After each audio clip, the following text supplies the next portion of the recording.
Man ఈ work చేసి ఎంత ఇస్తారు నీకు? 500 ఇస్తారు సార్. అంతేనా? వేరే చీప్. అది ఈ పనికి బయట దేశంలో అయితే 5,000 ఇచ్చుంటారు. 5,000? ఏర్పాట్లు చేస్తాను. వెళ్తావా బయట దేశం? వెళ్తాను సార్. అక్కడ ఏం పని చేయాలి? ఏసీ ఇంట్లో చల్లగా కూర్చొని ఉండాలా. పెద్ద పెద్ద డబ్బులుండే వాళ్ళు పార్టీ చేసుకుంటారు కదా, వాళ్ళకి అన్నం వడ్డించేది, వాళ్ళ పిల్లకాయని చూసుకునేది అంతా ఏసీ ఇంట్లోనే. అయితే నేను కలర్ వచ్చేస్తాను. వచ్చేస్తావు ఎడారి కదా. అదే అదే, నువ్వు అక్కడే పోతావా ఊర్లో ఏమన్నా తీసుకొని పోతావా? ఊరు లేదు వద్దు, మనకంటే ఎక్కువ సంపర్చి మనకే శాతపూర్ చేస్తారు. ఇది కాకుండా ఇంకా ఏ పనులు చేస్తావా? పశువులు మేపుతాను. ఓకే, ఒంటిల దగ్గర వేసేయచ్చు. చందా, అదే అదే, నువ్వు ఏర్పాట్లు ఇడిపో. సరే తెల్లగొచ్చేపోతాను. అయ్యా రే బకరా దొరికినట్టు పంపిస్తానా? మంచి ఎడారి చూడండి. అలా మోసం చేయడం తప్పు కదా సార్.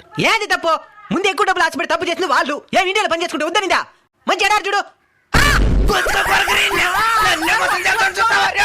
ఎక్కువ డబ్బులు కాసుపడి ఏ జంటి చేతిలో మోసపోవద్దండి. బయట దేశం పోయే ముందే జాగ్రత్త పడండి.